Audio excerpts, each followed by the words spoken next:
This is the Introspective Podcast, joined by a special guest today. Uh, it's myself, Ty, and Ty will introduce the special guest. The special guest today is Lorraine. Tell us about yourself a little bit. What you do. Gosh. Well, we all work together, sort of. Plug yourself as well. The business, you know. Oh, yes. Sorry, I'm new to this. So, I'm Lorraine. I work for Transport for London. And I also have a business, Eden's Basket, where I create natural and organic hair and skincare products.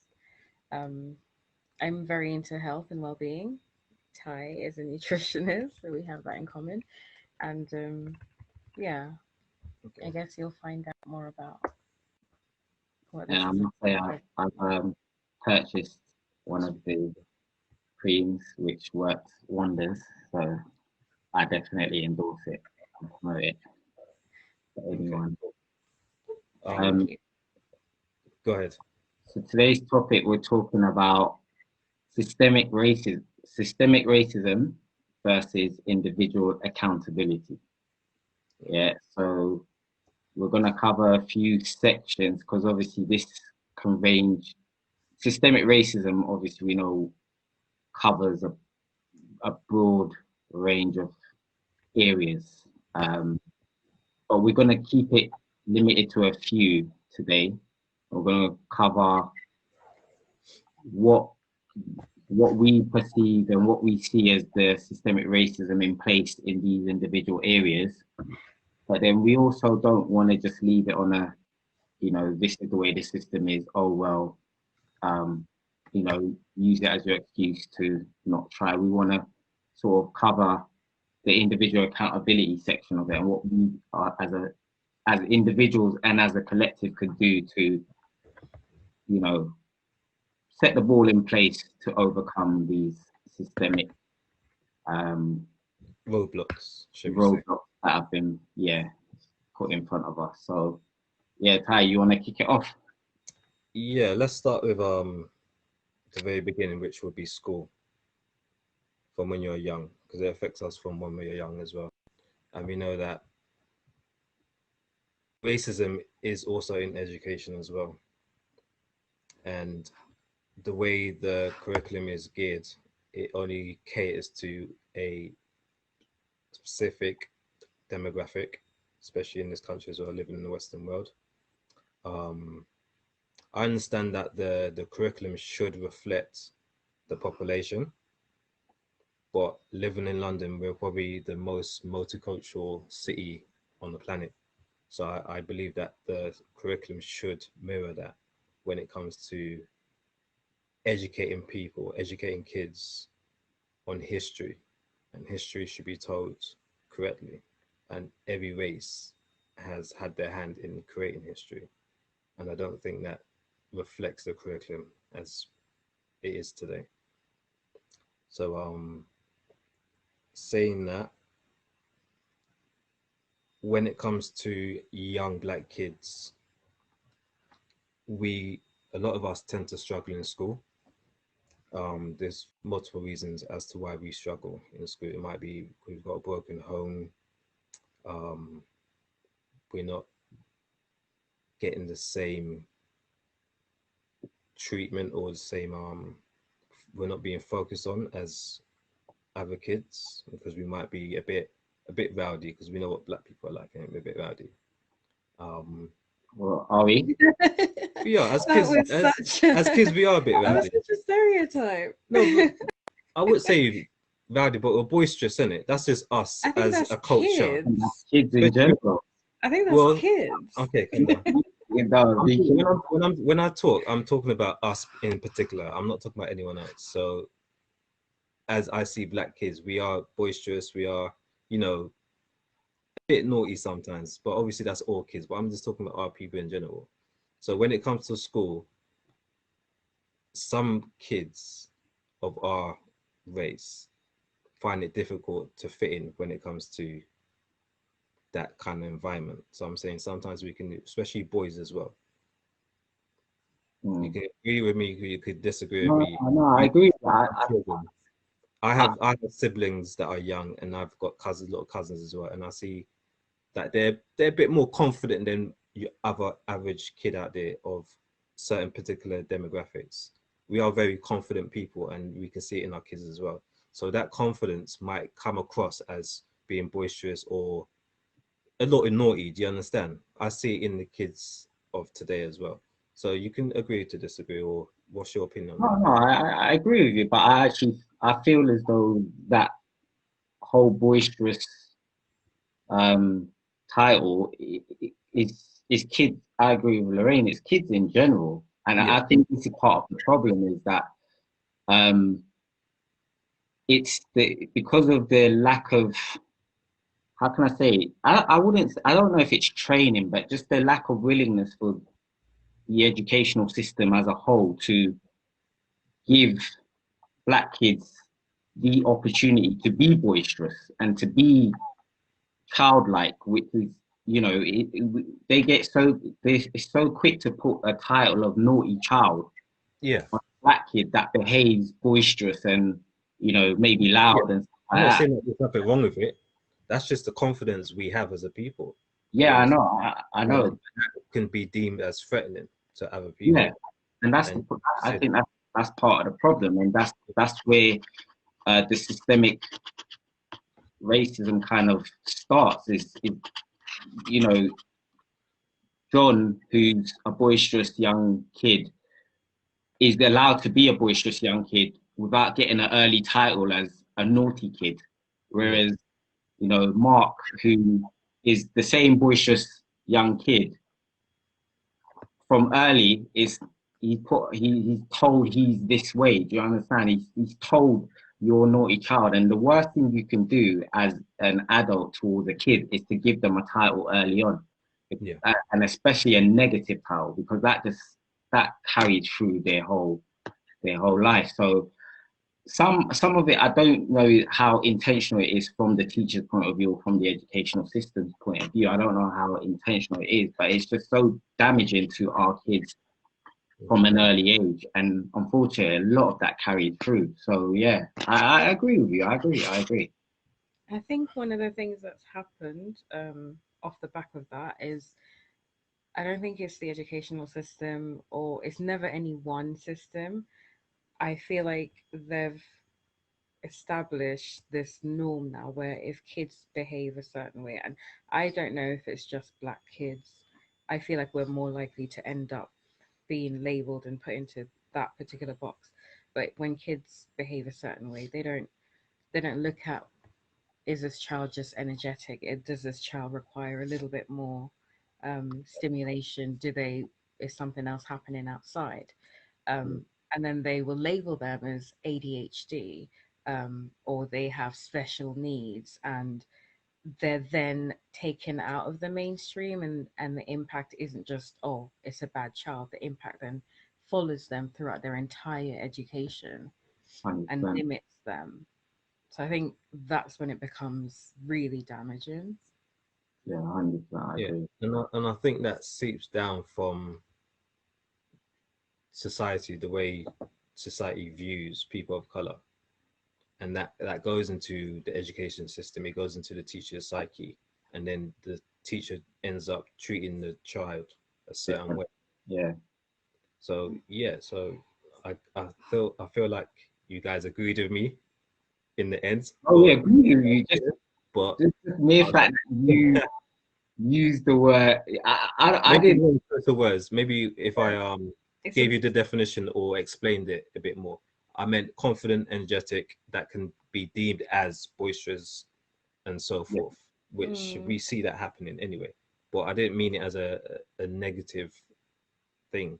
I just for a wanted second, to. it sounded like you was feeding into the same No, yeah, yeah, stereotype. it's no, not that not at all, way. not at all. That's That's not, how that's how it comes across. But yeah, um, All right. So on the individual account, have you got more we time? haven't, we haven't really dived into it that much. Okay. I mean, we did say that as kids, you can't really. I mean, you were the one that made that point that as kids, you can't really expect that level of individual accountability. Yeah, but I don't think the individual accountability comes. I don't expect it from the kids. I, the individual accountability regarding this specific section would be more about the parenting and what we make sure doesn't happen. So, like, we make sure that our kids aren't given certain labels early on that, we know is going to carry through the rest of their early childhood life and teenage life, etc. Like, I think we can play more of a part in our kids' education at home as well. You know what I mean? Like, I know it's difficult for some parents, especially if you're a single parent, etc., and working every hour God sends and all this stuff. But I still think there is a lot that we individually and as a collective can do. Like you were saying, Ty, yesterday about village raising a child. Like, you want to elaborate on? Yeah, as I was saying, to chime in on our conversation we had last night, it takes a village or it takes a community to raise a child. So we have excuses as to why we don't give our children. I don't have any children, but I see people, parents, giving a lot of reasons as to why they don't give their child extra education at home, or give them a opportunity to go to Saturday school, Sunday school, and things like that. Um, their reasons are valid, their excuses are valid, but you have to look at it as, what can you sacrifice to give your child that extra hour? Do you understand? You can sacrifice watching TV. You can sacrifice going out on the weekend or going out on Friday night. Do you understand? Or if your child is being looked after by a family member, that family member should take on that responsibility of just parting some wisdom onto that child for a few minutes. Do you understand? If your child's being looked after by the grandparents, it should be the grandparents' duty to part some wisdom onto that child. So it takes a community to raise children, not just an individual or two individuals. I think there's another side to that as well. Child's being looked after by the grandparents. It should be Yeah, go on. Sorry. Go on. I think there's the other side of that where we can influence the educational system a little bit more. We don't have our views heard. We don't challenge um, any proposals that's going to impact our child's learning. We don't attend, um, and I feel like maybe through lack of time. If you're a single parent and you're the one doing all the work, you're not always able to attend this meeting or that meeting. You might have other commitments.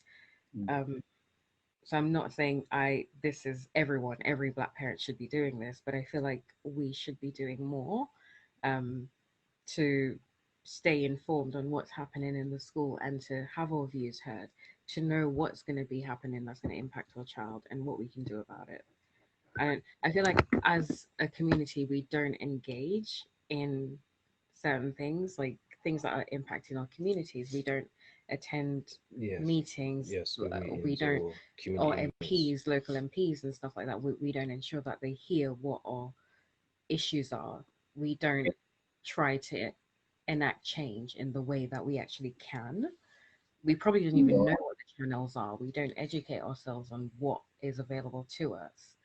And we know what we want our kids to learn. Do we find out how we want to ensure that they're learning these things or how they're being treated?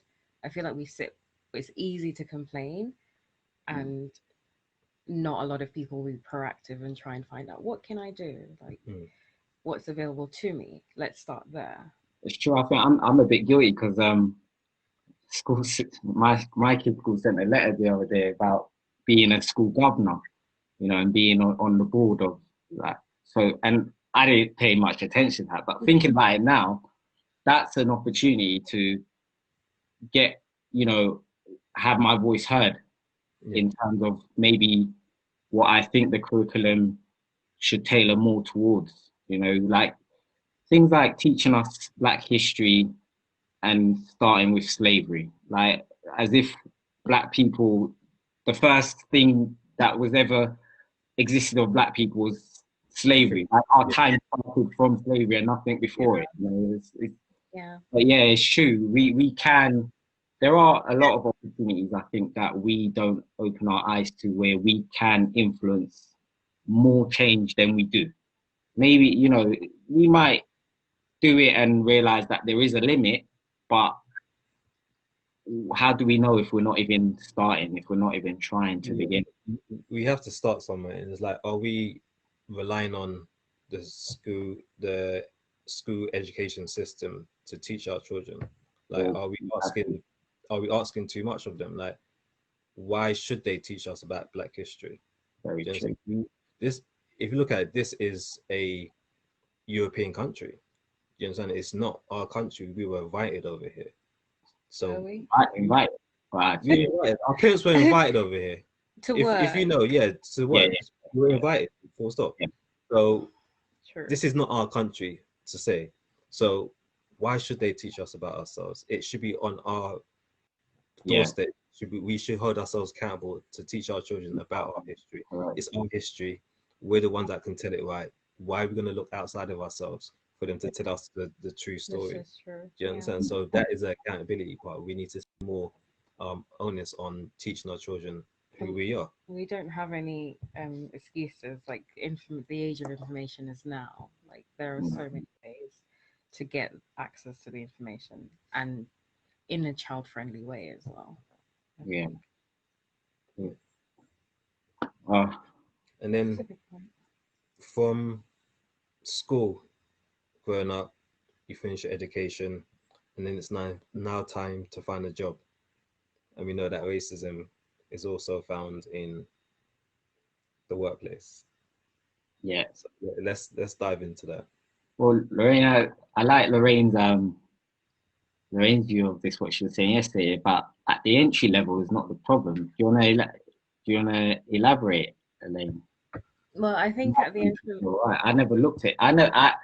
I just looked at it generally as it exists in mm, in the workplace, in employment. But you're right. When I think about it more, the most basic levels we can all get in at, but yeah, it then does start to go like this as you get up. So yeah, sorry, go on.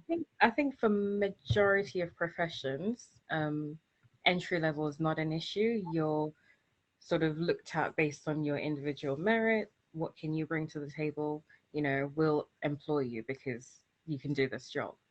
But then you have certain professions where from the get go you're not really looked at. They might let in that token black person, for diversity. But for majority of professions, I think we're given an equal footing. We can get through the door, or more of an equal footing. Maybe not completely 50, 50-50, but we're able to get in. And then once you want to progress and you want to get higher to a point where you might be able to influence things within that company, the door isn't as open or welcoming to you. I've seen this not just in TFL. TFL is probably one of the better ones, but I've seen this in other companies where I'm the only black person in the room and I'm not at that level, but everyone at that level is white. So I don't know. I feel like we're allowed to get so far, and then people start to get a bit uncomfortable. We're seeing people of color in certain positions, and I feel like that's something that we we're complacent, maybe we're not doing as much ourselves to push past that barrier. But when we do try to, we come against this glass ceiling. All right. So not to play devil's advocate, but to put another spin on it. What do you lot think of um someone made a valid, a really interesting point, which like we are the minority, right? So we're the minority in this country, or most westernized countries, we're the minority. So isn't it by a way of numbers we're going to be the least amount of people going for a particular role, and probably then stand the least chance of getting it, i.e., let's say an executive position at a particular company, and you're going to have 8 white people apply and 2 black people. it's only 2 black people applying, what's the chances that those 2 black people are going to be equally or more qualified than the 8 other white people? That's like, so the point this person was making is, yes, we are the minority. So isn't it just a way of numbers that we're also going to be the least amount of numbers within the organization as well? Do you get what I'm saying? Do you get? I get what you're saying, but look at it this way: it depends what company you're looking. Because if you look at for example, TFL, on the entry level, the ground level, the first levels are predominantly people of color. So it's not like there's not enough of us to go for these positions. If you look at the medical healthcare institution, at the ground level, most of the nurses are people of color. So it's not like there's not enough people to be going for these. Most or a A big percentage, a Yeah. majority. yeah, a healthy amount. Maybe Yeah, not most. I will say you'll see more people of color in jobs like nurses and things like that, and security And cleaning more than you'll see of healthcare. people of white descendants. I think we're missing the historical reason. Like when we came into this country, That was the those were jobs the jobs we were given. that would they were happy or open to having us. However, as times changed, you've got the Eastern European communities that's coming in. You've got a large percentage of them as well in Yeah. those professions because that's again what's been open to them as immigrants. But something that's happened in TFL, and I don't know if it's happened in other organizations, customers aren't as keen to see such a large representation of people of color, and this is felt. Management tries to change that kind of culture, and I don't know if you've seen this, but I've observed it where they're trying to change a culture. They're bringing in less or a greater percentage of non-blacks because they want to reflect this. They don't want the company to be all black. This has changed over time. I remember going through the underground early 2000, everyone was black. It's changed in the last 15, 20 years where, I don't know, a lot of the area manager management jobs are now largely white, whereas the underground was largely black a few years ago. So how is it that we don't have a largely black management? Yeah. You know, So that's that. I think that was my whole point where you're saying that we're the minority, but if you look at in these companies at ground level, we're the majority. Sorry. So it's not like we don't have enough of us to apply for these jobs, or are we applying for these jobs? It's a question we need to ask. So it doesn't the maths don't add up. Like we have enough people of color in these companies, but it doesn't reflect that at the top. So the higher you go, the less people of color you see.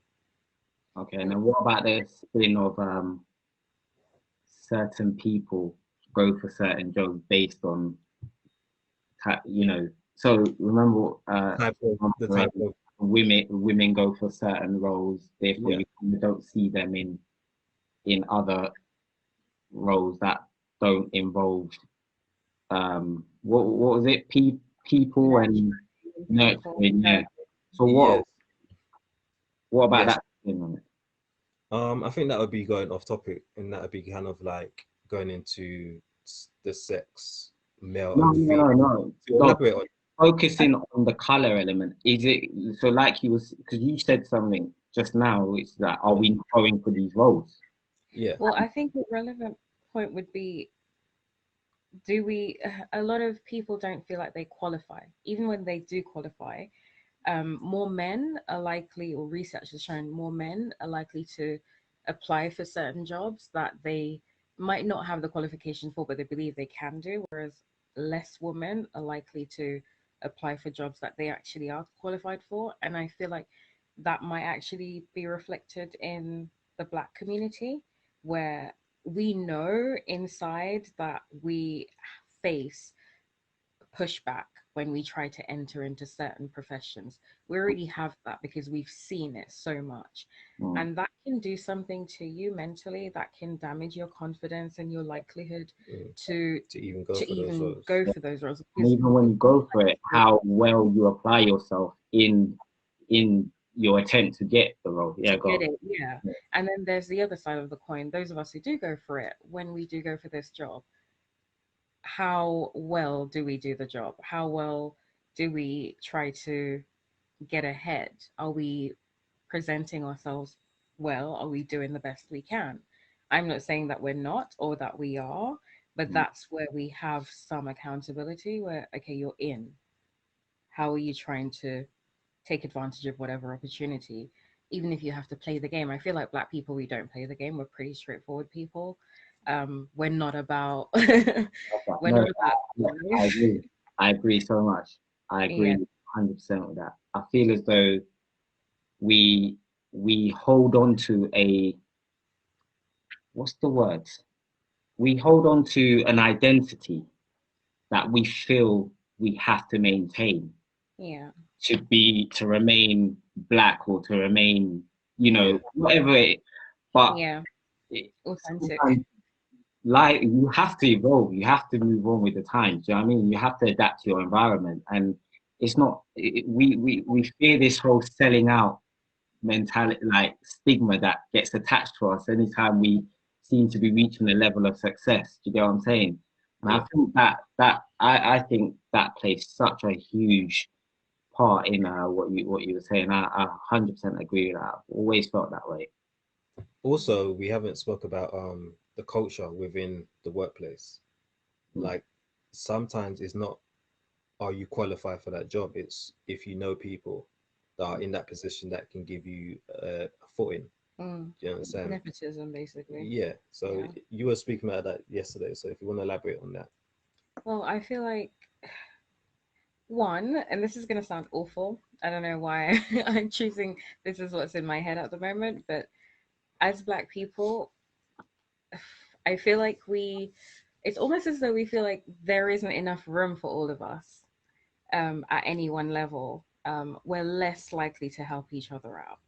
Mm. We have this whole crab in a barrel mentality, and I feel like that's a remnant of slavery where they would place one above the other, or the house slave versus all the slaves in the field, So, yeah. and it's still there. Like we don't come together. We don't give each other a chance where we're able to, Mm. or we feel like, okay, if I do this for somebody, is how is it going to look on me? Are they going to represent me well? We don't take chances on each other. Yeah. Other races do. They stick together. We see this time and again.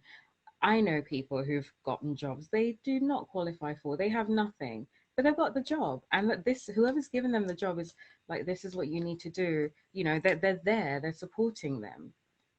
But we don't do that. I don't know many people who do. I don't I feel like there are always going to be some of us who are definitely, we're just helpers, and we want to see people do well, irrespective of how well we are doing. And that's a personality thing. But as a race, Yeah, culture, nah, I agree. I agree. yeah. I agree. And it's sad because we have so much to fight against outside of our race from others that we won't be able to get ahead until we start to help each other out. It will never happen, Mm. ever. And we haven't realized that yet. It doesn't matter if somebody's doing better than you, that somebody is another Black person who's doing well. And Yeah. the more of us that do well, the better the chances that as a race, we're all going to do well. Your kids are going to have a better chance because there's a larger representation of Black people moving ahead, getting ahead. And if you have to do something to help that person get there, why wouldn't you? And this is where I go back to what you were saying about the identity that we hold on to. So like white people do it all the time. Jewish people do it all the time. Asians do it all the time. They look out for their own. They bring in their own. Like, do you know what I mean? So we get into a position we think, oh, you know, I'm not here for that kind of mentality. When no, you can be. you can help your own. Like, there's nothing wrong with you. All right. So this is gonna come on to another point, though, right? What do you lot think about hiring quota? Is it what do you call it? Is I it knew you were quota going to based say hiring? this. Yeah, quota hiring. Company has a specific percentage of blacks they have to have, women they have to have, all of this, LGBTQY, they have to have all of that stuff. What do you think? What do you not think of that? Because personally, I'm not a fan. Overall, I'm not a fan. But I understand it. I'm just not a fan. But go I on. kind of think I agree with you.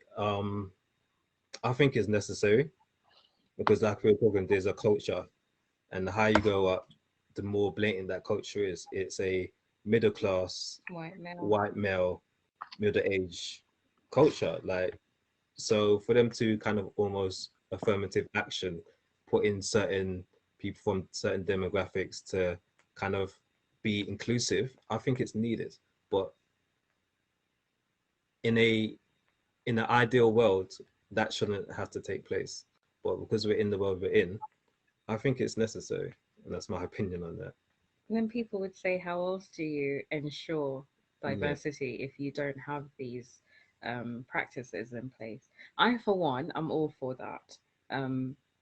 I think you can have equal representation and diversity and still do it fairly. You can still ensure that the people who get the job are qualified for the job, but you need to ensure that your recruitment processes are open to all the people that you're trying to bring in. Yeah, and I just feel not like your friends. not just your friends, or you don't just go through the process of actually advertising the job, but you know that there's somebody that you know who you're about to give it to. I mean, we all know this. Yeah, We've that seen it goes on. happen. We all know a friend who's gotten a job that way or whatever it is. We've seen it. And I feel like that just goes so it does undoes everything that we're trying to do in when it comes to fairness and equality. The whole you can be fair without being I don't know. All right, so I'm not gonna reveal. It's almost giving people a handicap in it, a head start. But like I said, Yeah. it's needed in this day and age where we are given these positions and we should utilize them.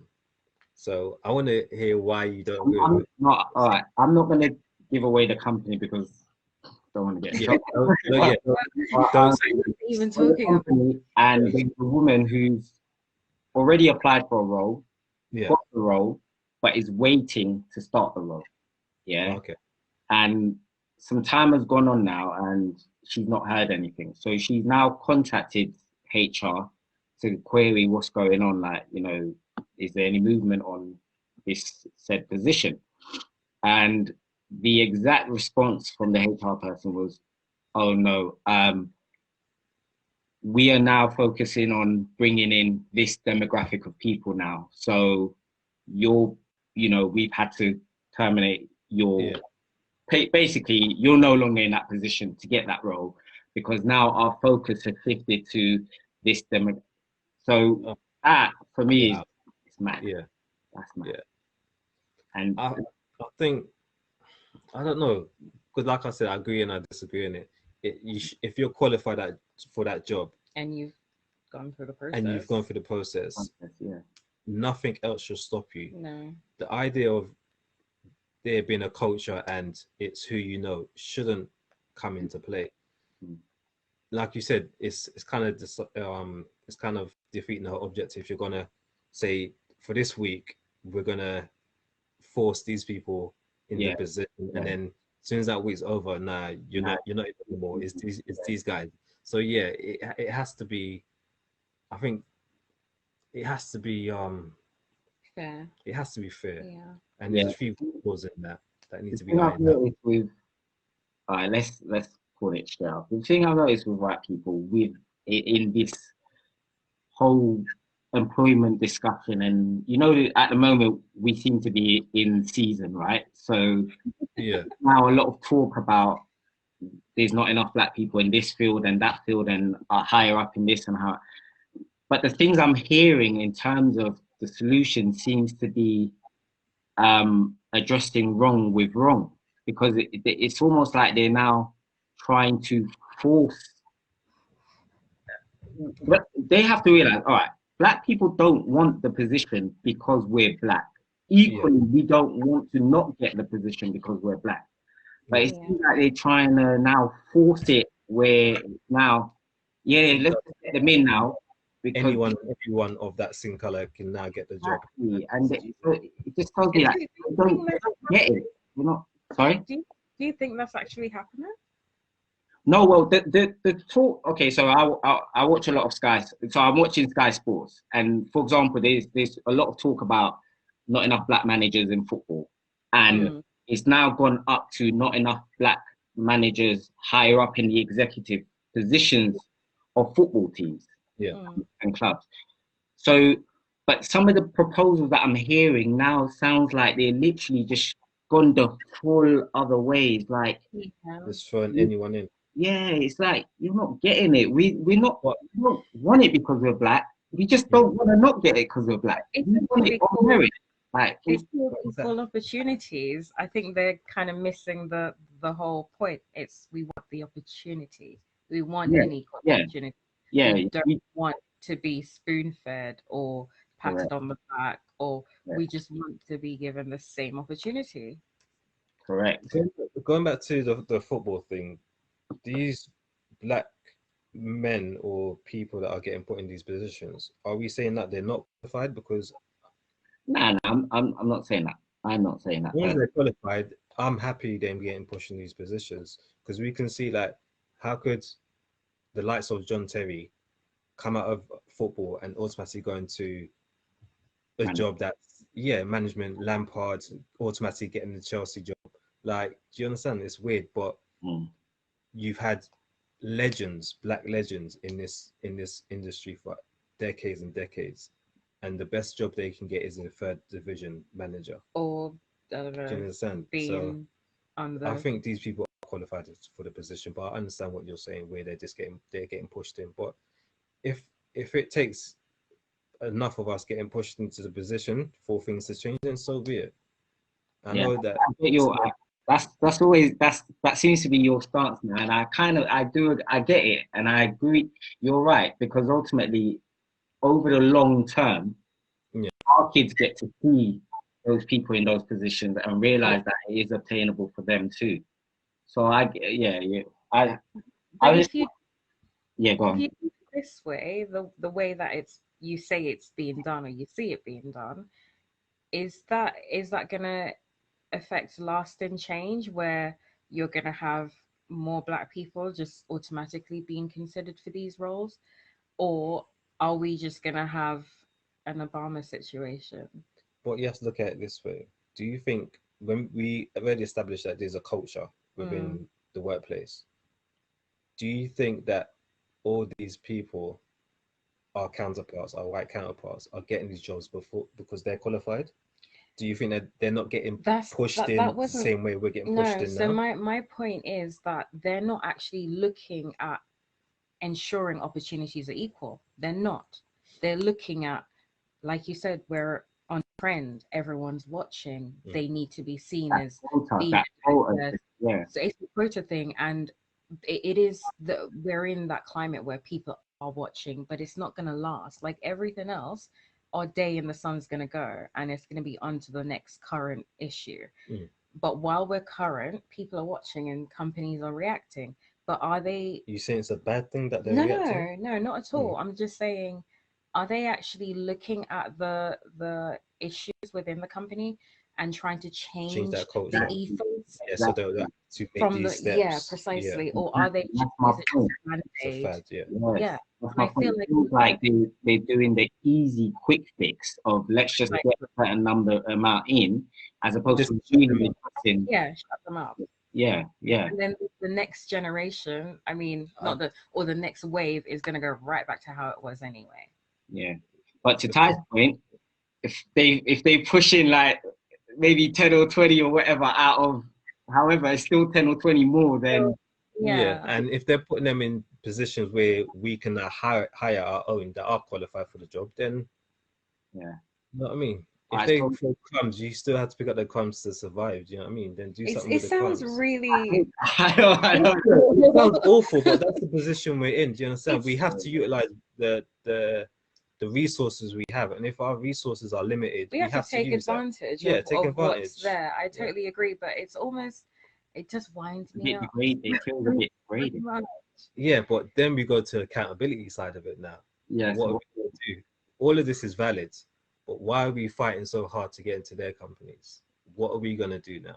And that's where the conversation is going to go next. So take it, Junior. So what's that? Ownership. Yeah. Creating our own. Yeah.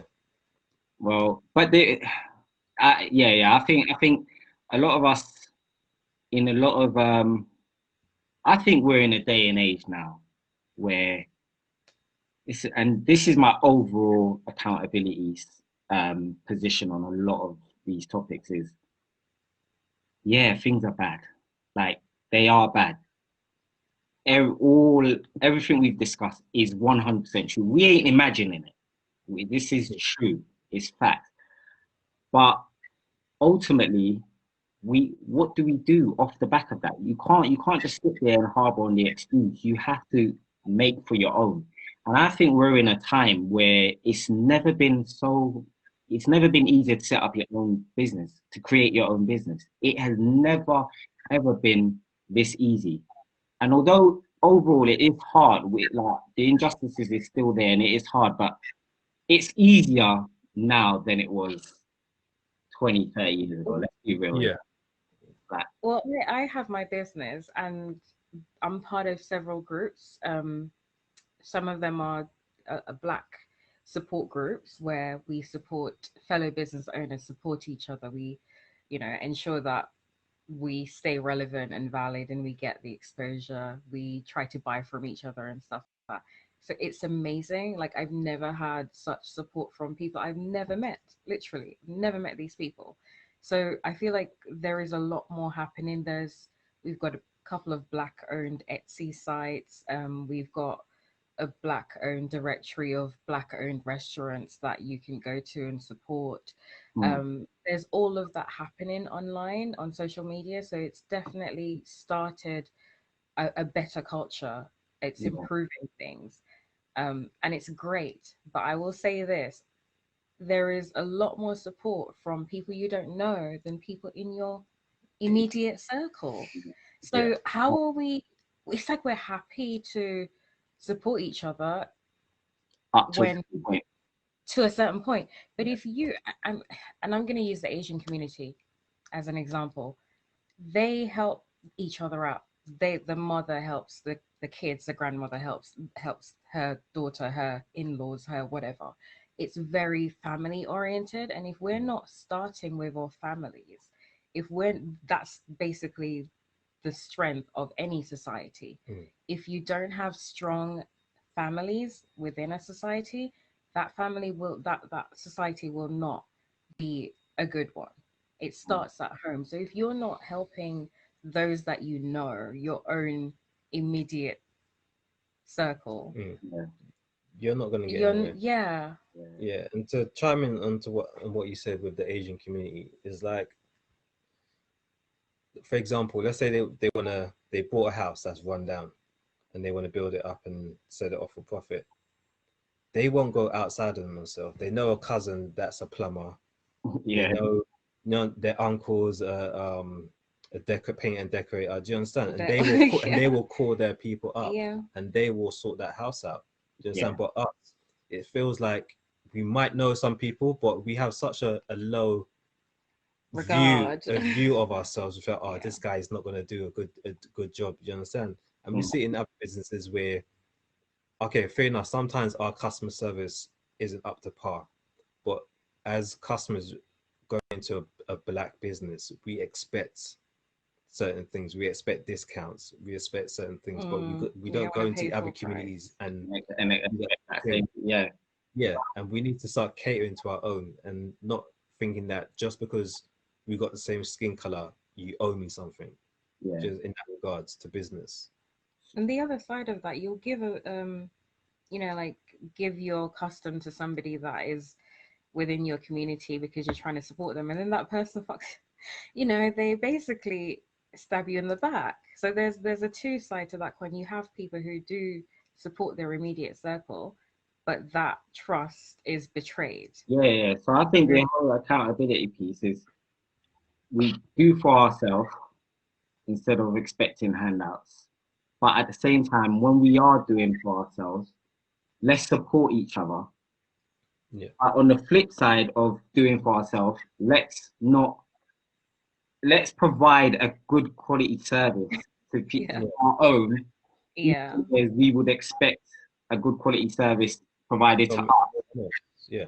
And don't expect discounts and freebies and all that, because it's, you know what I mean? Because you're right, like people go spend mad amounts of money at Gucci and all these other things, but then come to your 1999 product and expect like half price. Like, like, do you know what I mean?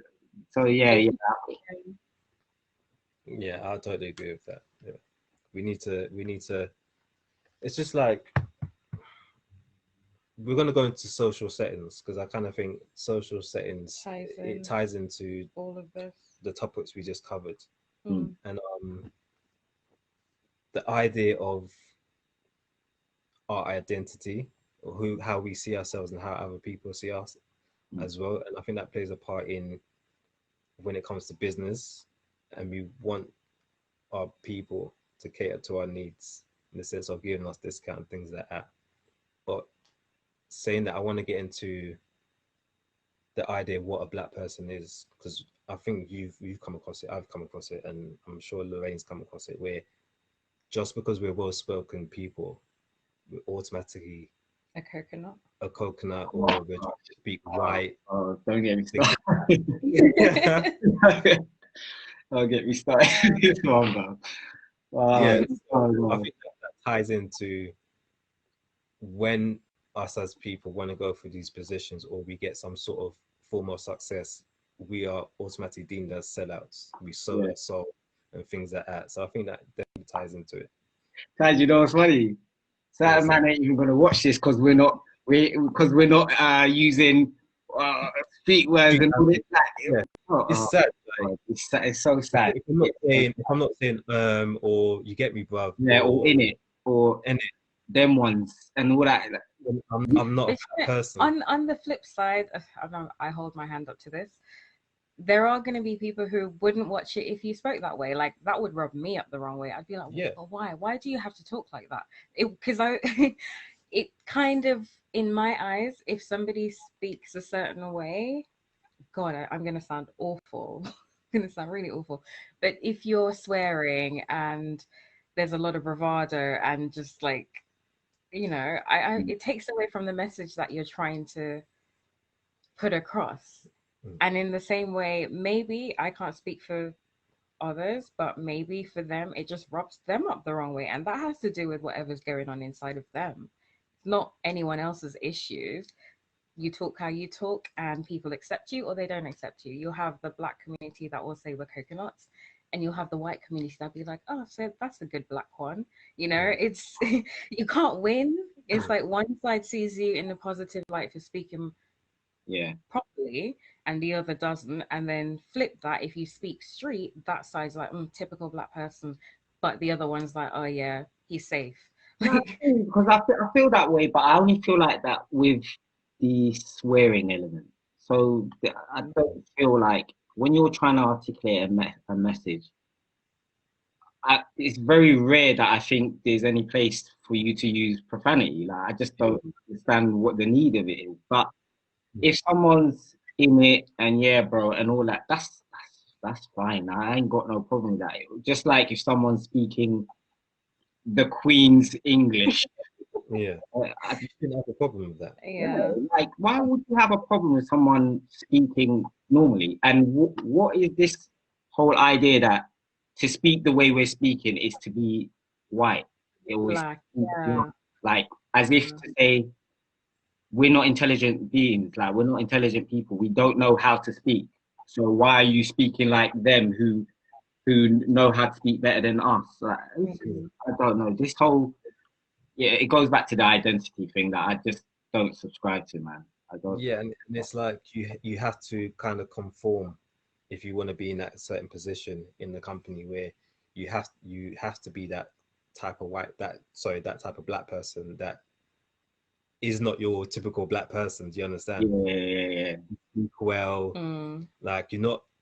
They call us aggressive, innit? You're not too aggressive. You're not too cocky. Do you understand? You're kind of mellow. That type of black person they can be around. Do you understand? Yeah. And When you say it out loud, it sounds terrible, but yeah. that's the kind of person we have to be. Like The token black. we have to, in society, we have to have so many faces. We need to have that Yeah. well-spoken person, black person, and then we have to be that street talking person. Like we have to adapt to so many climates within society. Yeah, but see what I'm not for. Our identity. What I'm not for. What upsets me the most is our own people that expect us to not speak. Well. Yeah, that Yeah. to me, that's that. All right, the white guy or the white woman who feels at ease because I'm speaking this way and therefore I'm not one of the aggressive ones or whatever. That's on them. I don't like. Yeah. I don't really business what you think, but for our own people to be like to dismiss our message because we're not speaking street. Yeah.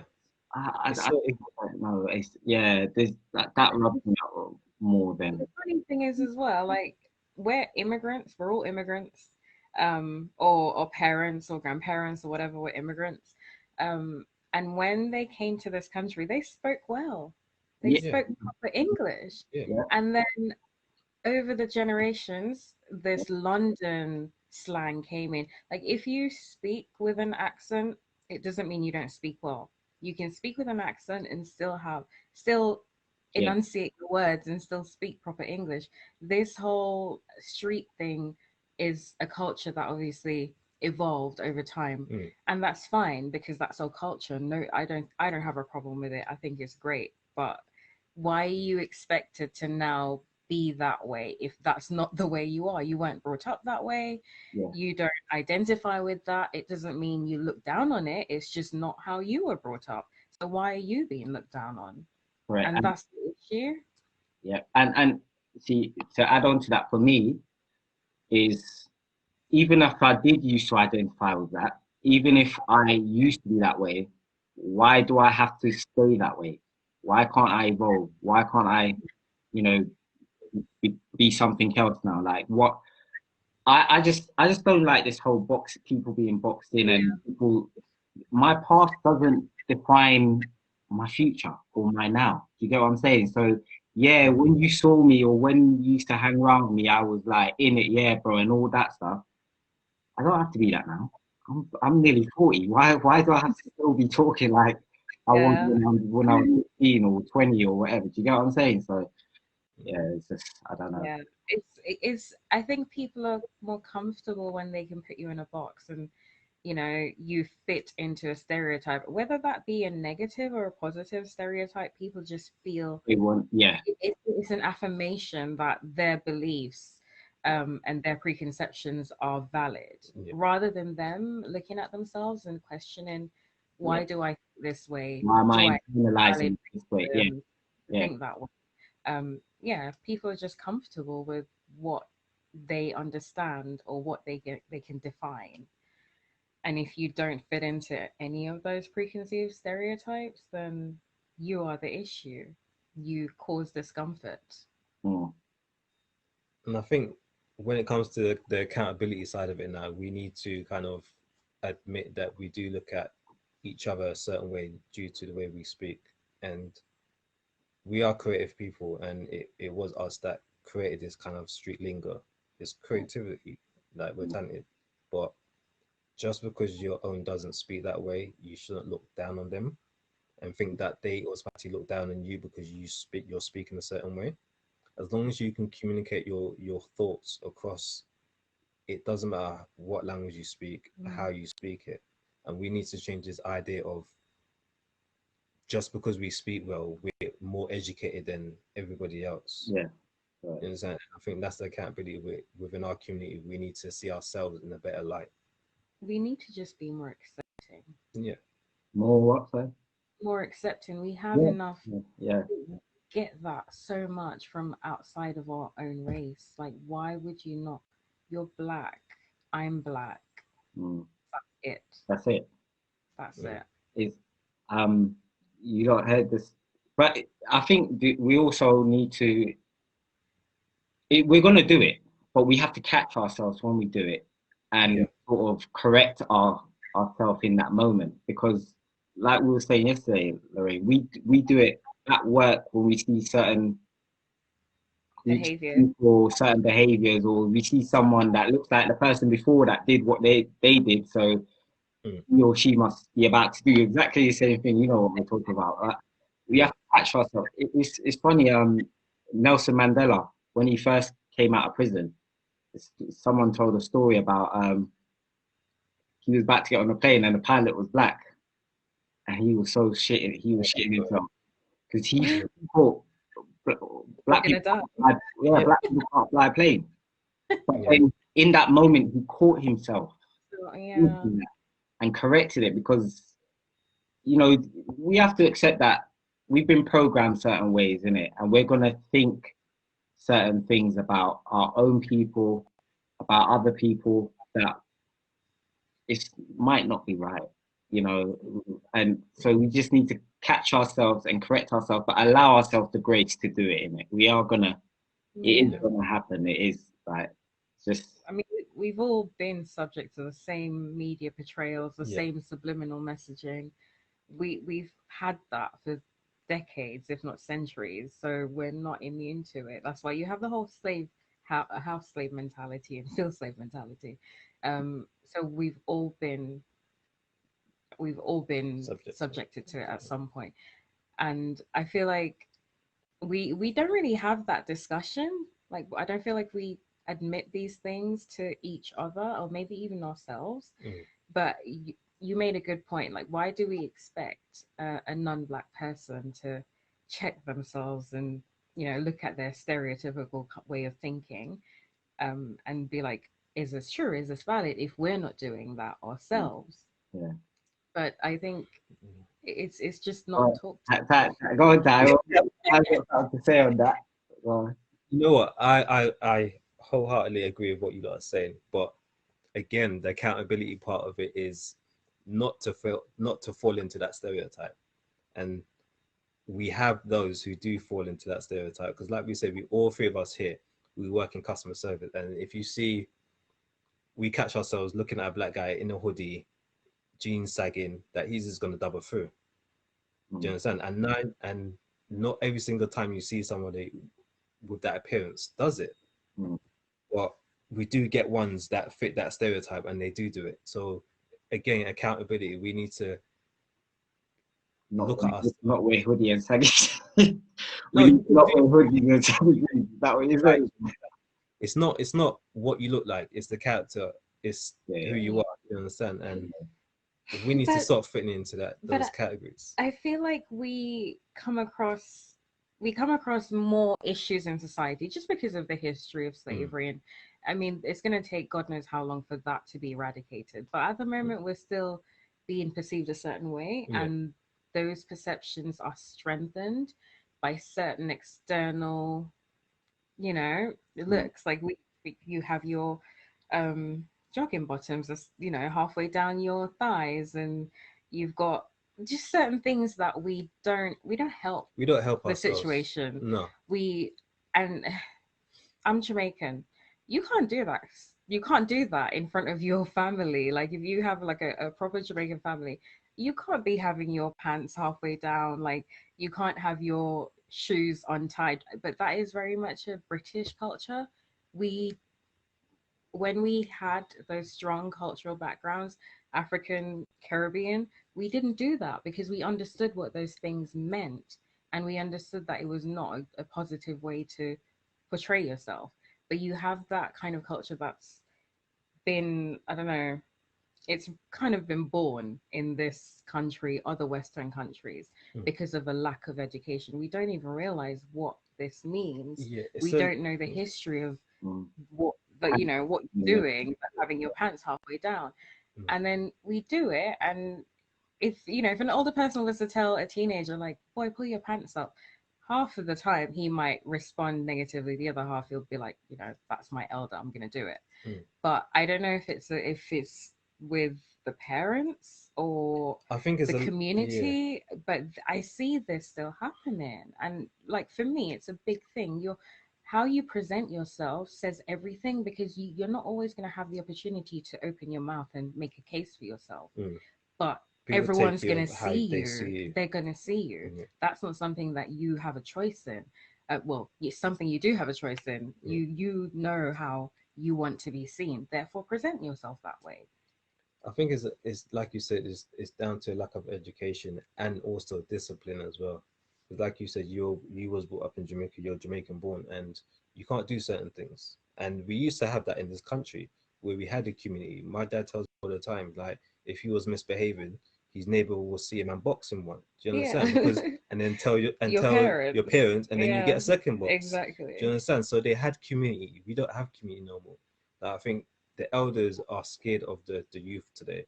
Yeah. If they clip you behind your ears, they're scared they might get stabbed. Yeah. Do you understand? Yeah. So, like I said, it's accountability again. I don't care that much about any other people. I want to do for self. Until we're on an equal footing, then we can start looking Looking to help other universally. people. Yeah. So we got a comment here that says that meanwhile, a white man in a suit is stealing hundreds and thousands of pounds. Fair enough.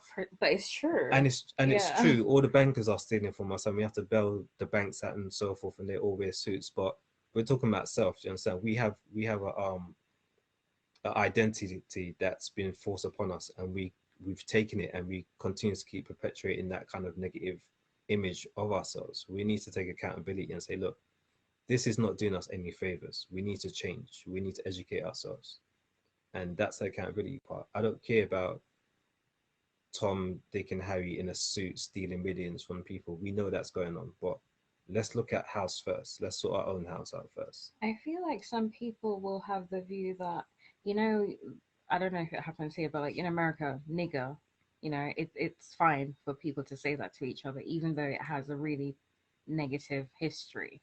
They've owned that and they've made it into something that is no longer negative to them, unless obviously someone else says it. And I feel like there are going to be those who are going to say, well, if I choose to dress this way or I choose to do this, that's me owning the culture, that's me being proud. But we don't actually realize that we're not. It's not something to be proud of, first of all. If you understood the history, you can create positive um, cultures. You don't Mm. have to take the negative and rework it, because Mm. some things just need to be done away with and put Yeah. in the bin. Mm. There's it, you don't find strength in accepting something negative. Yeah. You can create your own. There's no shame in saying that's not for me. Yeah. There is better. I can do better. We can do better. Right, so Definitely. you know the social sector tie. Is there another section, or because I've got a question I want to ask you, but only No, no. we, We need to, the one after is healthcare and the yeah. racism with it. Okay. But Can we do- ask the question. Nah, because my question is going to take us. No, no, no. Go on, and then we can dive back. I asked you this question already, but I'll ask it on camera, and I haven't asked Lorraine. But so we were in slavery for thousands of years, yeah. Yeah, We've only been out of slavery how many years now? How many hundreds of years? Maybe. probably 2 generations, two and a half. So not that long out Oh of no. slavery. Yeah. Are Let's we? say let's say if you had two people that lived to 100. Yeah.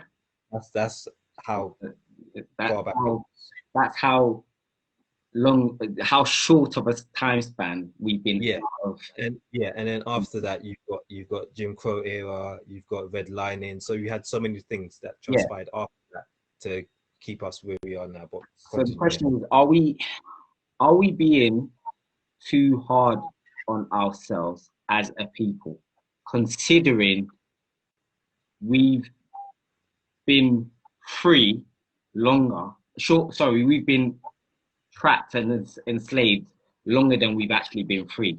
are we being too hard on ourselves in where we expect us to be at?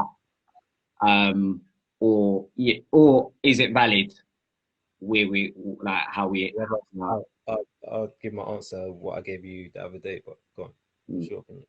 No, no, I don't think we're being too hard. I think we have to be hard on ourselves. I think again, it might be a cultural thing. I'm from Jamaica. We are a hard people. Like, we have expectations. You have to do a certain thing. That's what's expected of you. I don't believe that you said every excuse is valid. It's true. There are always reasons. There's always situations. No two stories the same. No two situations the same. But I think you can be hard on yourself and still acknowledge that there's going to be issues and there's going to be roadblocks. I don't think the two are mutually exclusive. I think you can put a higher standard and expectation on yourself and on your people, but Standards are too still low. realize that you're not always going to achieve what you set out to achieve. But at least, because you've set your standards that high, you won't be far off. But when you think, oh, you know what, you've got to understand, it's not been that long. Like, you look at the American people, they have a totally different history. Even though we're all black and we've all sort of been, our ancestors were all slaves, their story is completely different to the other Western populations. And I think in some ways we're inclined to be a little bit more understanding in terms of where they are and how that's impacted the Black race in America. But at the same time, I feel like if they were harder on themselves and realized that actually we have so much more to fight against and so much more of a journey to make, that we need to be hard on ourselves, I think it's necessary. And I think until we put that on ourselves, we won't really see any real positive change. We don't have the luxury of not being hard on ourselves. Things are really hard for us. Like, Okay, Ty. it's a bit harsh. I'm Um, sorry. It's valid. yeah, it's your opinion on how you see it. Innit? I can't even remember the answer I gave to you, so I'm just gonna give you the answer I have in my head at the moment. Um, Again, it's acknowledging that you have a problem, that we have a problem. It's acknowledging that we did go through 2,000 years of oppression, physically and mentally and emotionally, and we know through science, epigenetics, DNA, we know that trauma is passed through your DNA, and we are displaying behaviors of someone that went through a lot of trauma, and we have to admit that we do need help. And it's about educating yourself, and we're not going to move forward until we actually admit we do need help and we did go through something that was traumatic.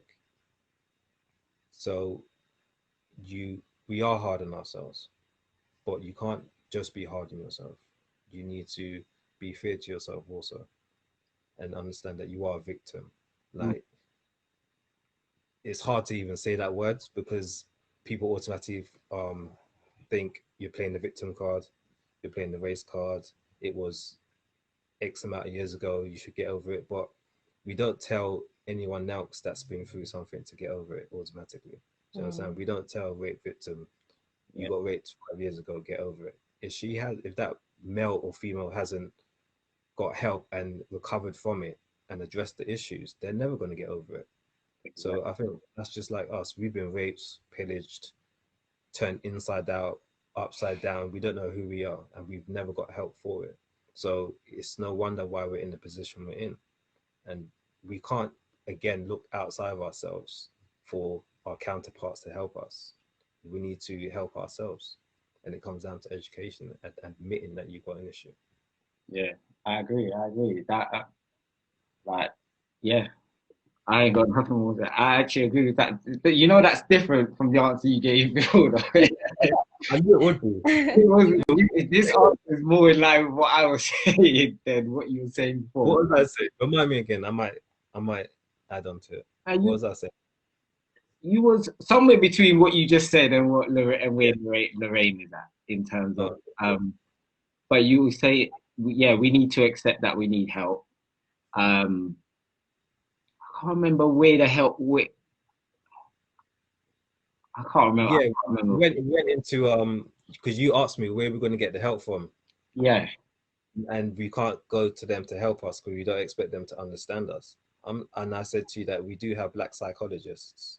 Do you understand? We do have black life coaches. We do have people that can help you understand what issues you have and how you're going to move forward from it. So we do have these resources so at that's our an individual one-on-one, one by Yeah, one by one by one basis. it has to, unless we're going to do it in groups. But And what's but most of us don't change, even know that yeah, you most of have to us, know that you need help first. I feel yeah, like it. I feel like before we get to the psychological trauma yeah. element, we need to be educated first. A lot of us don't actually know the history of Black people outside of slavery. So, But sorry to in cut you, most black people don't know the ins and outs of slavery. yeah, precisely Do you that. understand? They All they know is that we were in chains, we worked in the cotton fields and the sugarcane fields. That's all they know. they They don't know don't who know, did what, they don't know, why. yeah, they don't know that there was a thing called butt breaking in Jamaica and some other Caribbean countries. They don't even know what butt breaking is. They don't understand that they did experiments on us. They understood what colors are more acceptable, what colors were acceptable to. They don't know that how they used the slave Bible to make us passive. They don't know Certain terminology, what yeah, they that don't actually yeah, came they from don't that we know use today. they don't know the ways they killed us that in front of each other as well. Like they used to take our women that are pregnant, tie her feet to one end of the horse and to another, and let the horse slap the horse, make the horse rip her apart. The baby used to drop out. They used to stamp on the baby head. And they used to do this in front of the children and the front of the dads. You understand? They used to use babies, black babies, as crocodile bait. Do you understand? They done so much. They used to use our skin as leather. The first leather, one of the first levers were human skin. They used slave skin. Do you understand? The I didn't know that. idea of gynecology, it came out in experimenting on women of color, and because they dehumanized us, they created this whole pseudoscience saying that black people feel less pain than any other race. So they felt comfortable experimenting on us without anesthetic and without painkillers. So it's so psychologically messed up. Mm. We don't even understand it. We don't even understand slavery, let alone to go way back and tell people that we were kings and queens. Fair enough. But if we want to address the trauma, we need to know what we actually went through. And the thing about trauma is, I was having a conversation with someone at TFL actually recently about this, about trauma that Black people face. And he was saying he studied anatomy and physiology, and your cells, they replicate, and with each replication they hold the memory of Yeah, your Because experiences, yeah, and that gets passed down in your DNA. And I feel like, obviously, I would think that most people would accept that that's valid science, that's been established, but we don't really look at what that means and how that's impacted us. And a lot of the practices that came out of slavery, like when they would, your husband was on another farm, another plantation, and you were on another, and you could only really see each other like once a week. That whole, we've brought that into present culture where the man and the woman, they don't even live under the same roof. They, you're a family, but you're not a family. mm, And it's sometimes they do it for, I don't know, economic reasons. Then you've got how the men in America are imprisoned, um, are under loitering laws, and they break up the family that way, and then that's being replicated over generations and generations, to the point now you don't really have many I think you touched on something complete. important, but you didn't elaborate on it. After slavery, when they abolished slavery, I want to do that because they mm, did mm, abolish slavery due to having some sort of moral understanding of what they were doing was wrong. They did it because it was due to finances. But what they did after slavery was even fucked up. What they did was they abolished slavery, but they made a law saying, because obviously after slavery you have no house, no money, you're basically homeless. Yeah. Not neglecting the fact Nothing that was given yeah, to nothing. them. Even though Yeah. they're supposed to have their 40 acres and a Yeah. mule, Yeah. they didn't get that, which was trash anyway. Yeah. They created laws saying if you loiter on the roads, you automatically go to prison. Who are going to be loitering? Homeless people. So they locked us up as well. So And do you that's understand? So it's how so it many started. yes, Yeah. so many From one systems. entrapment to another, Yeah, basically. yeah. But go on. Sorry, I mean, there's so that's many important. things. Like, I feel like we could really, we probably should do another Yeah, podcast just on slavery and how it's developed and into what we see we now. see now, Oh yeah, because the two are not separate. We have you asked about getting over slavery, and are we hard on ourselves? And um, I don't really think slavery. But this is why I asked though, because all of that, and we're only 2 generations away from it. I So don't think it's it's ever ended. I don't. I think especially in Western it's just countries, transformed.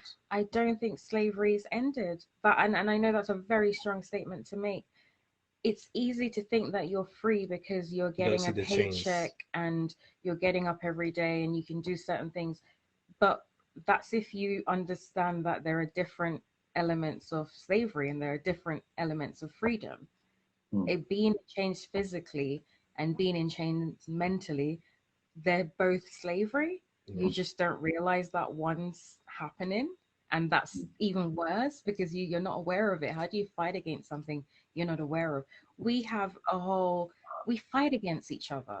They've really messed up the whole black population so much so that they no longer have to be the one to create the divisiveness. It's just reoccurring yeah, because they've done so well. And you still have black people in Dubai who are being subjected to things like horrific things, still being enslaved, still having their passports taken away.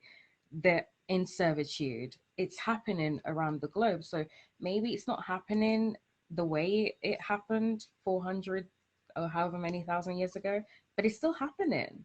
hmm, We're we're not free. and the accountability part is acknowledging that, like I was saying, like we need to.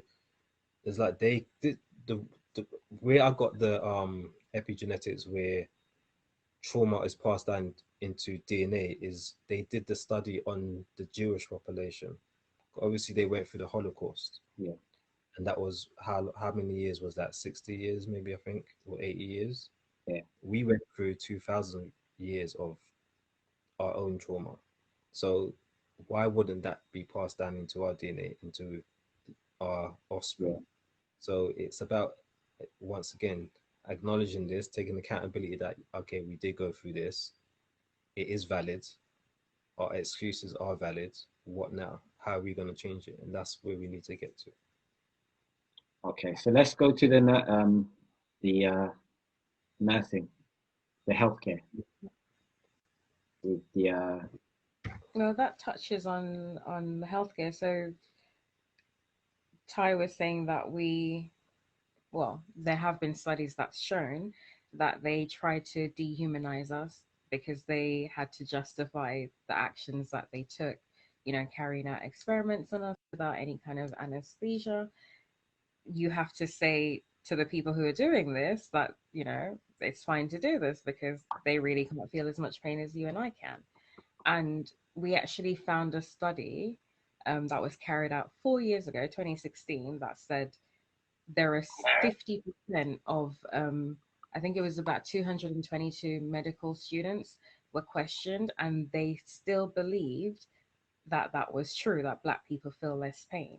It's that's 2016. crazy, and that's You're a yeah, doctor, you've been educated for years. Like, you would think that you're so intelligent that no one could actually say a statement like that, and you would think that's true. It's common sense.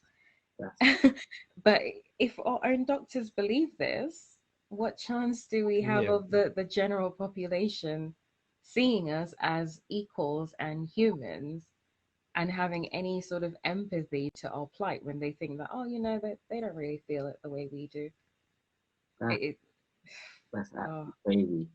And Go it's on, Ty. funny how COVID brought up the institutional racism within the medical field, where it was, I don't want to use the word BAME community, people of color. people of color were dying more than anyone else. And the reason why is that we're on the front line.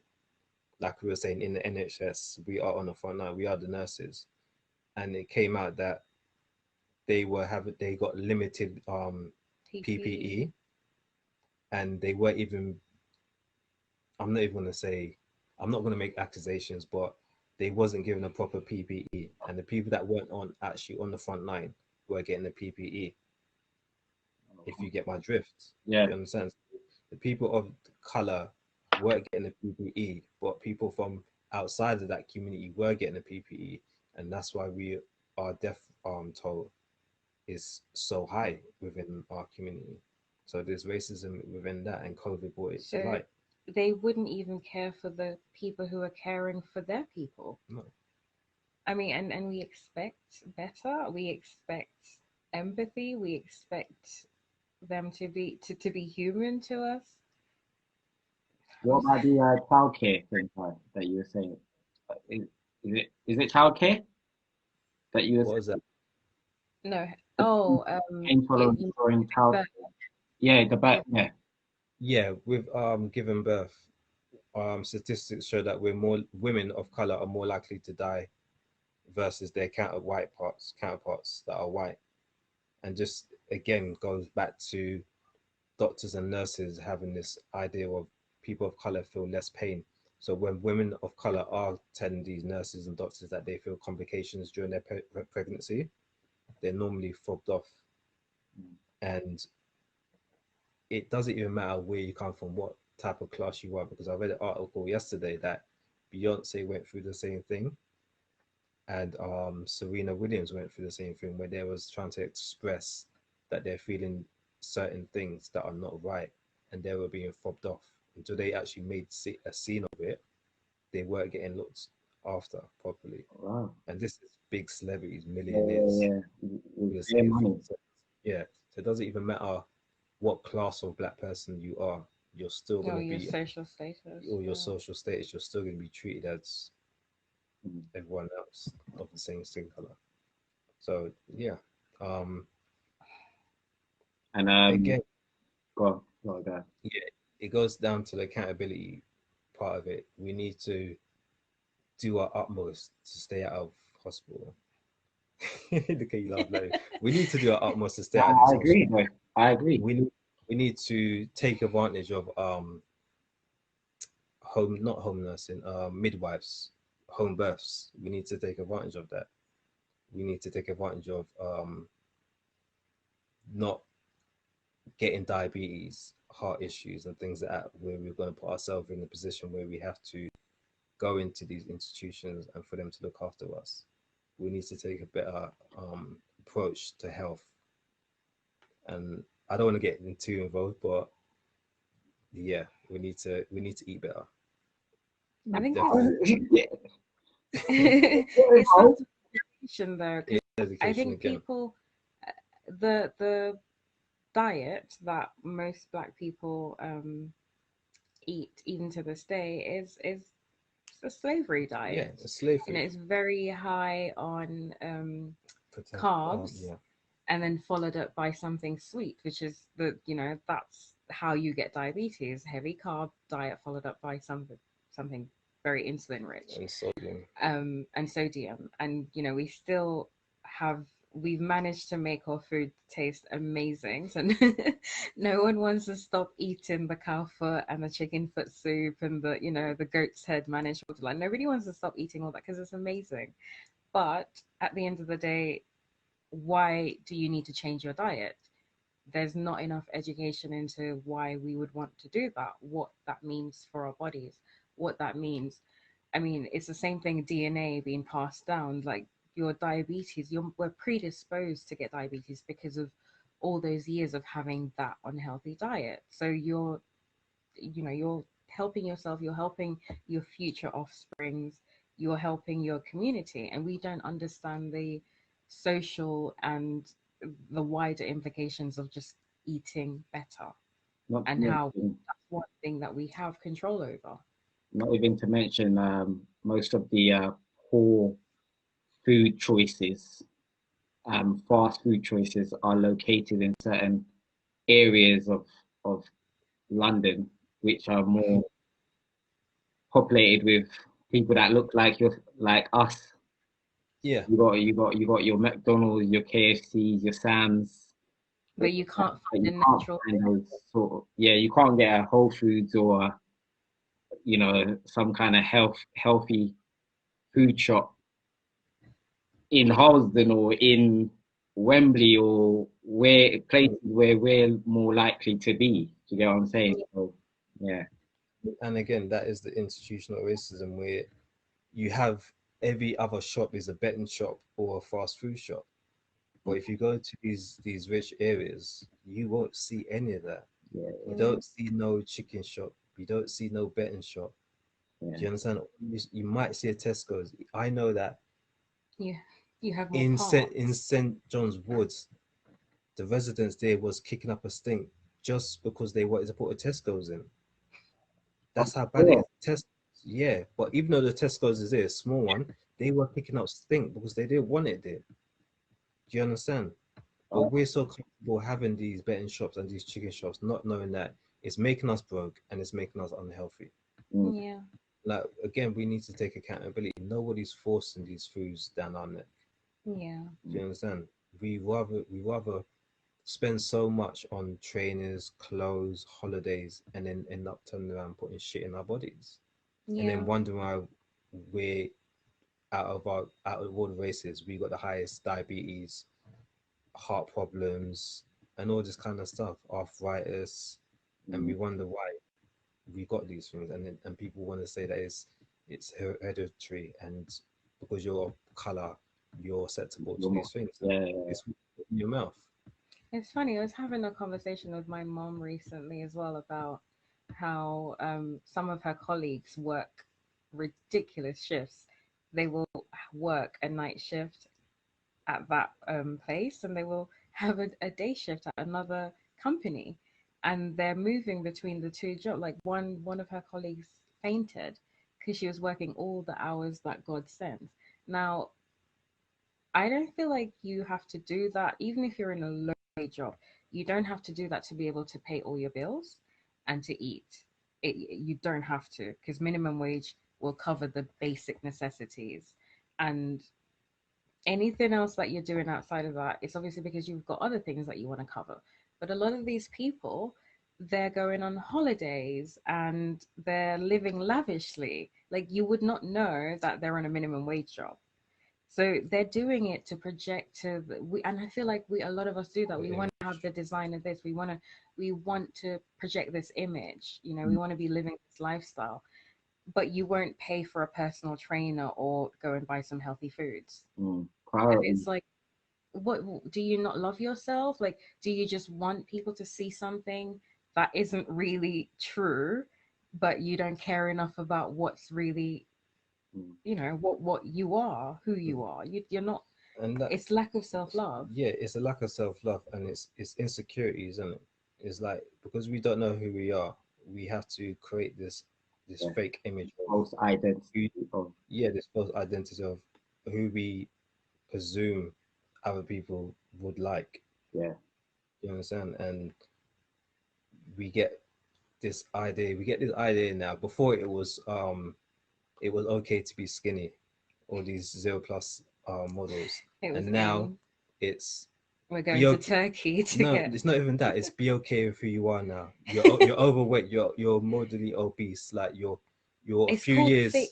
oh, time. Yeah, love it's yourself called thick now. sort of, Yeah, it's yeah, all sized models, and like but, it's been glossed over. People don't really care about their health now because it's acceptable. I don't think anyone's even looked at the implication of that. Like everyone's trying to get thick in the gym, but nobody looks at how that overload of especially meat protein in your Mm. body, how that ages you, what that does to your heart. You think that because you're pumping weights You're and healthy. you look a bit more toned, you're healthy. Nobody actually understands, and no research has been done into this trend and how the adverse effects of it. And then you've got 21-year-olds going to Turkey, pumping themselves full of silicone and stuff to get this look. And it's very much, I don't know.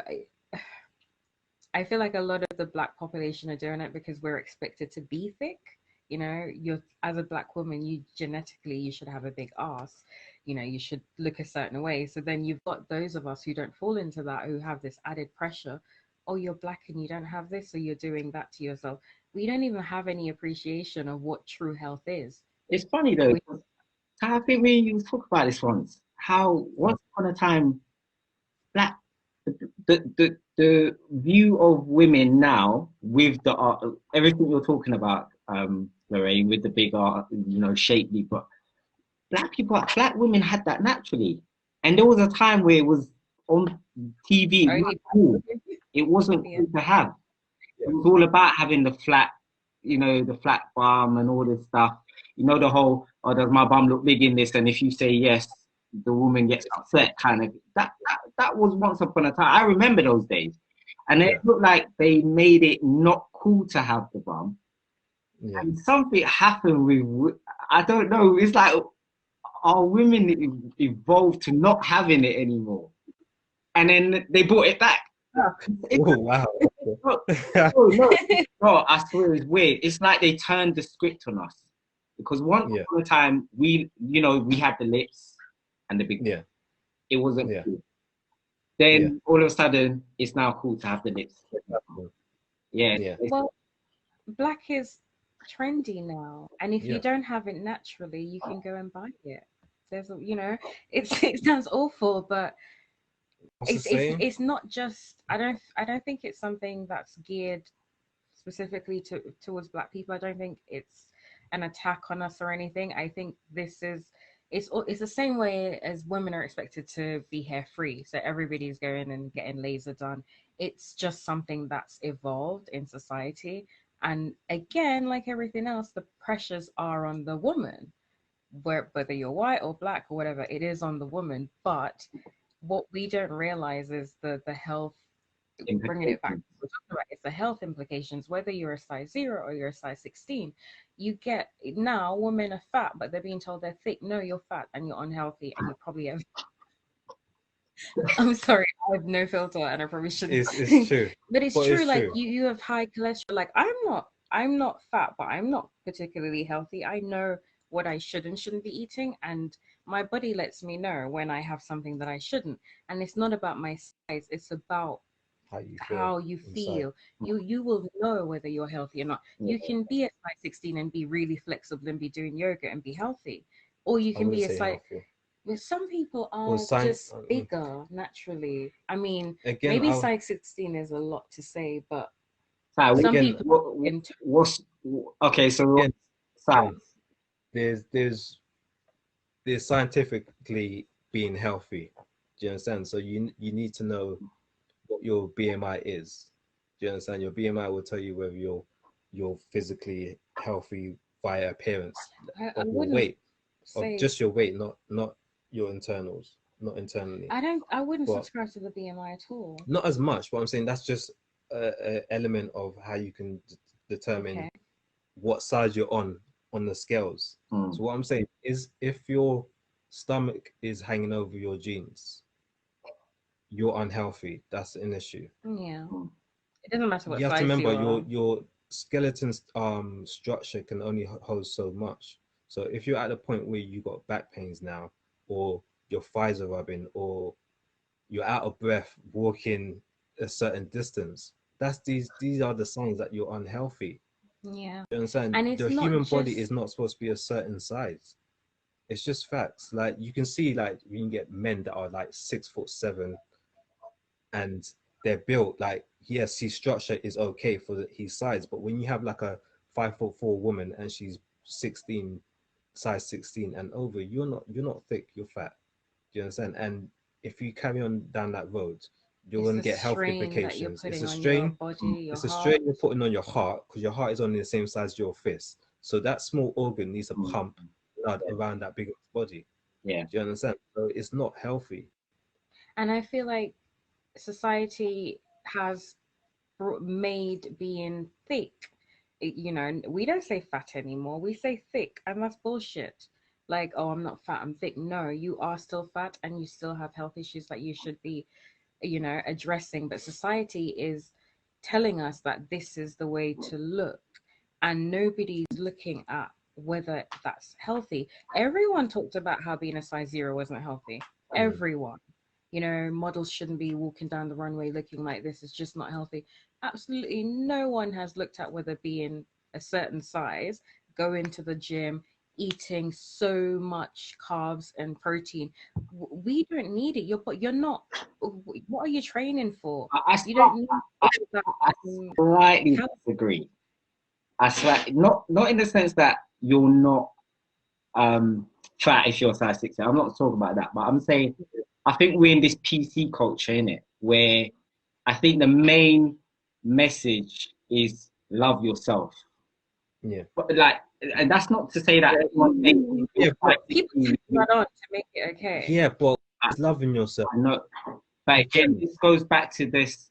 Hold on. This goes back to this whole thing where I've noticed when people try to overcorrect themselves in everything. Like it's an overcorrection because once upon a time you would shame these people, but now we're now in this PC culture where it's like we don't want to. It's not about shaming anyone anymore. We don't want to.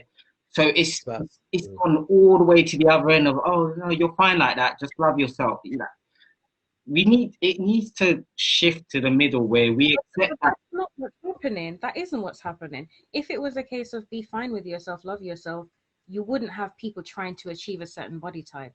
It's not about, I feel like and it's not about black people or the black shape or the black body.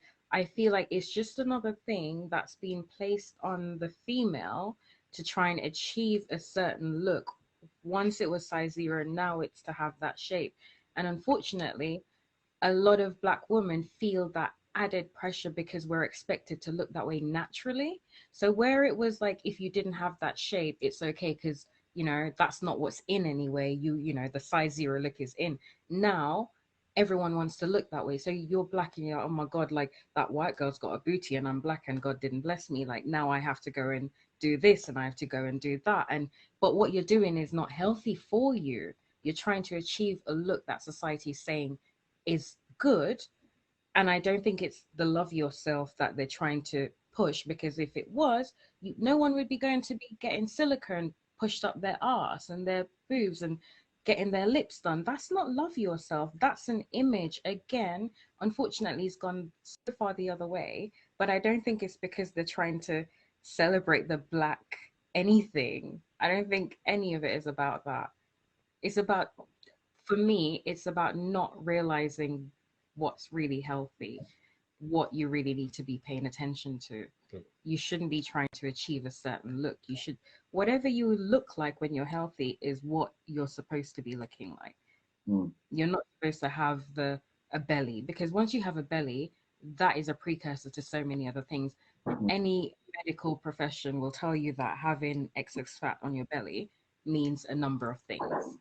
So we're eating way more than we need anyway, even for people who aren't big. We don't need 3 meals a day every single day plus snacks in between. That's not what your body needs. That's why people who fast are healthier.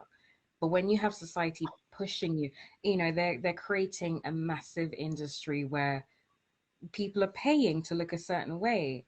They're, the makeup is one thing, the surgery is another thing, the gym is another thing. None of it is geared towards health or loving yourself. It's an industry, and we're literal pawns. But black women we're subject to it because there's a greater expectations for us to look that way naturally. So your own people, your own black men will be like, oh God, you're skinny. You know, this white girl has that booty and whatever. She's gone and had it done in Turkey, but you don't have it. And I feel like we already had issues with our self-esteem anyway without having this added expectation. Like I'm It's come small, full I'm circle. petite, and but I don't feel that way because I've always been petite and I'm like, I'm okay with it. But every so often, I think to myself, I'm black and I'm supposed to have this body and I don't. But you have to have real self confidence to not fall into that. We all know somebody who's gone off to have their body done. And it's like if you haven't done it or you're not in the gym, then you're not saying anything. But are you healthy? Mm. Do we There's no emphasis being placed on health. Mm. Just because you're going gym doesn't mean you're healthy. You've got guys who can't walk too fast. They're built like as thick as a tree, but their heart's fucked up. Sorry, Yeah. excuse my language. True. They have no stamina. They're not healthy. And you have to, and this idea, it's another selling point. Protein. The more protein you get in your system, the bigger you can get. It's like your body can only use so much protein, and the rest of it gets disregarded to your kidneys. So what strain are you putting on your organs? Because your organs will determine how healthy you are. How healthy is your heart? How healthy is your lungs? How healthy is your kidneys that filter your whole system of toxins? Do you understand? How healthy are you really and truly? If your organs are on strain, you're not healthy.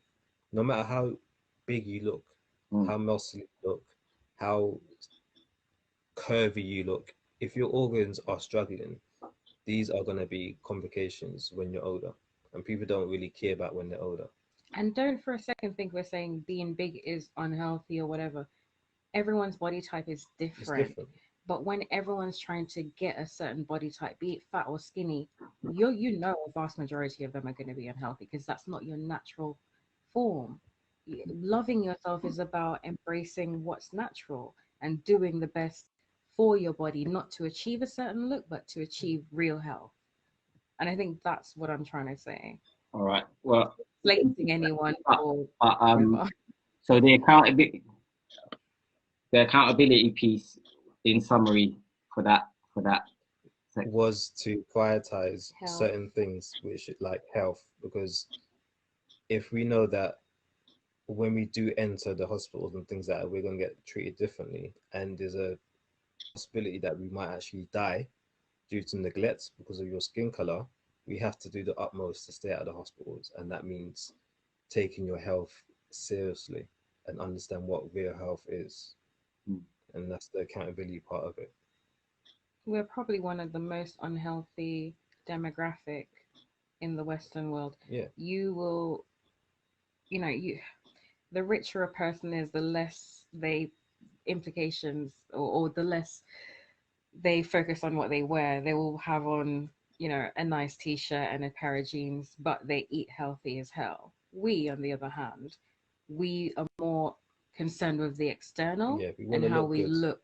We don't look at health. We don't look at what we're feeding our kids, what that means for the next generation.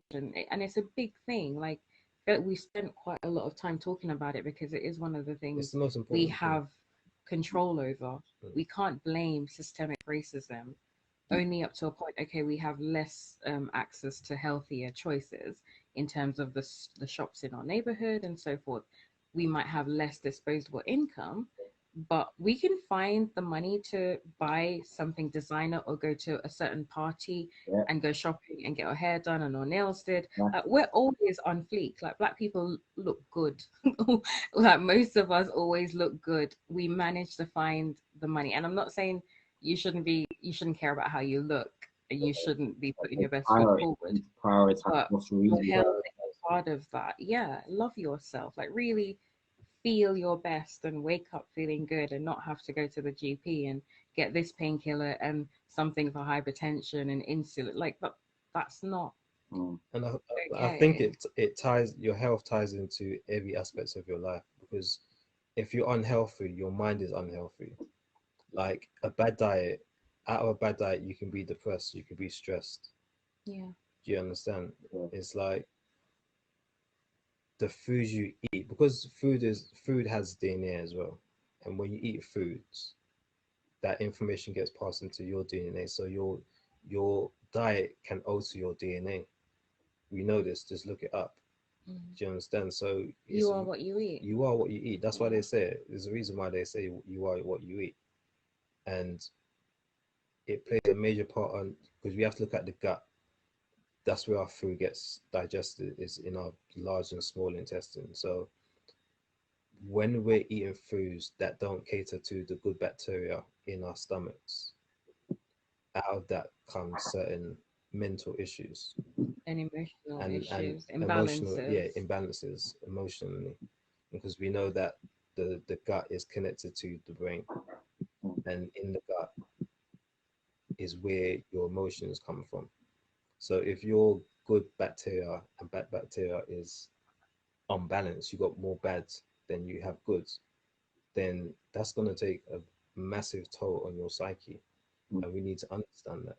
For us to acknowledge that we did go through trauma and we're in a position where we need help, your health, what you put in your body, is, it has to be the first step. It does have to be like health as well. You can't operate from, you know, a bed in a hospital. Like if you're not healthy, you stand no chance. That's the first step, I think, towards taking accountability and ownership and actually doing better as a race. All right. So We did go on a bit there. that's you covered it, everything in it really. That's the main. Yeah, we had that. I think we covered. Mm. All right. So From when are we doing? Go on. apart from covering the financial side of things, but I think that ties into health, because we don't, because as a people we're financially illiterate. Mm, That's down to the education, schooling, where we weren't taught about how to do taxes, mm, we weren't taught about dividends, we weren't taught about compound interest, we weren't talking about anything to do with money. You mm. understand? We were just taught algebra that I've never used in my life. Like Yeah, it has no place in my life. Do you understand? yeah. Like we don't know nothing about mortgages.